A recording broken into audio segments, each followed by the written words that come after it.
முதல் வாசகம். கலாத்தியருக்கு எழுதிய திருமுகம். அதிகாரம் 1. திருவசனங்கள் 6 முதல் 12 வரை. கிறிஸ்துவின் பொருட்டு அருள் கூர்ந்து உங்களை அழைத்த அவரை விட்டுவிட்டு இவ்வளவு குறுகிய காலத்தில் வேறு ஒரு நற்செய்தியை ஏற்றுக்கொண்டு விட்டீர்களே, எனக்கே வியப்பாய் இருக்கின்றது. வேறு ஒரு நற்செய்தி இருக்கிறது என்று நான் சொல்ல வரவில்லை. மாறாக சிலர் உங்கள் மனத்தை குழப்பி கிறிஸ்துவின் நற்செய்தியை திரித்து கூற விரும்புகின்றனர் என்பதுதான் உண்மை. நாங்கள் உங்களுக்கு அறிவித்த நற்செய்தி நின்று மாறுபட்ட ஒன்றை நாங்களோ விண்ணிலிருந்து வந்த தூதரோ யார் அறிவித்தாலும் அவர்கள் சபிக்கப்படுக.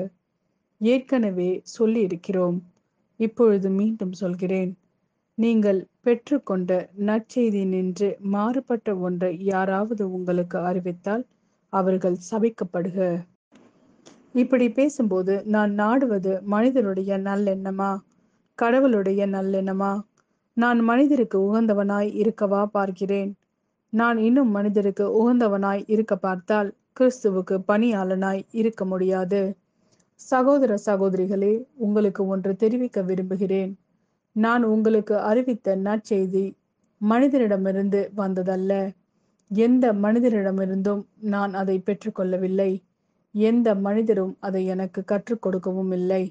மாறாக இயேசு கிறிஸ்து அருளிய வெளிப்பாட்டின் வாயிலாக அது எனக்கு கிடைத்தது. இது ஆண்டவரின் அருள்வாக்கு. இறைவா, உமக்கு நன்றி.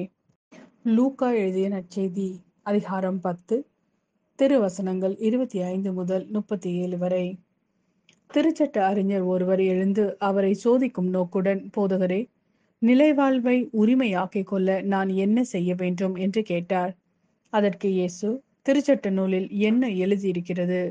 அதில் நீர் என்ன வாசிக்கிறீர் என்று அவரிடம் கேட்டார். அவர் மறுமொழியாக, உன் முழு இதயத்தோடும் முழு உள்ளத்தோடும் முழு ஆற்றலோடும் முழு மனத்தோடும் உன் கடவுளாகிய ஆண்டவரிடம் அன்பு கூர்வாயாக.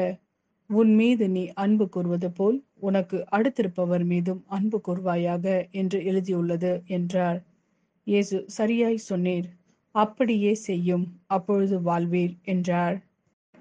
அவர் தம்மை நேர்மையாளர் என காட்ட விரும்பி, எனக்கு அடுத்திருப்பவர் யார் என்று இயேசுவிடம் கேட்டார். அதற்கு அவர் மறுமொழியாக கூறிய ஊமை, ஒருவர் எருசலேமிலிருந்து எரிகோவுக்கு போகும்போது கள்வர் கையில் அகப்பட்டார். அவருடைய ஆடைகளை அவர்கள் உரிந்து கொண்டு அவரை அடித்து குற்றுயிராக விட்டு போனார்கள். குரு ஒருவர் தற்செயலாய் அவ்வழியே வந்தார். அவர் அவரை கண்டதும் மறுபக்கமாக விலகி சென்றார். அவ்வாறே லேவியர் ஒருவர் அவ்விடத்திற்கு வந்து அவரை கண்டதும் மறுபக்கமாய் விலகி சென்றார். ஆனால் அவ்வழியே பயணம் செய்து கொண்டிருந்த சமாரியர் ஒருவர் அருகில் வந்து அவரை கண்டபோது அவர் மீது பரிவு கொண்டார். அவர் அவரை அணுகி காயங்களில் திராட்சை மதுவும் எண்ணெயும் வார்த்து அவற்றை கட்டி தாம் பயணம் செய்த விலங்கின் மீது ஏற்றி ஒரு சாவடிக்கு கொண்டு போய் அவரை கவனித்துக் கொண்டார். மறுநாள் 2 தென்னாயிரத்தை எடுத்து சாவடி பொறுப்பாளரிடம் கொடுத்து, அவரை கவனித்துக் கொள்ளும், இதற்கு மேல் செலவானாலும் நான் திரும்பி வரும்போது உமக்கு தருவேன் என்றார். கள்வர் கையில் அகப்பட்டவருக்கு இம்மூவருள் எவர் அடுத்திருப்பவர் என உமக்கு தோன்றுகிறது என்று இயேசு கேட்டார். அதற்கு திருச்சட்ட அறிஞர், அவருக்கு இரக்கம் காட்டியவரே என்றார். இயேசு, நீரும் போய் அப்படியே செய்யும் என்று கூறினார்.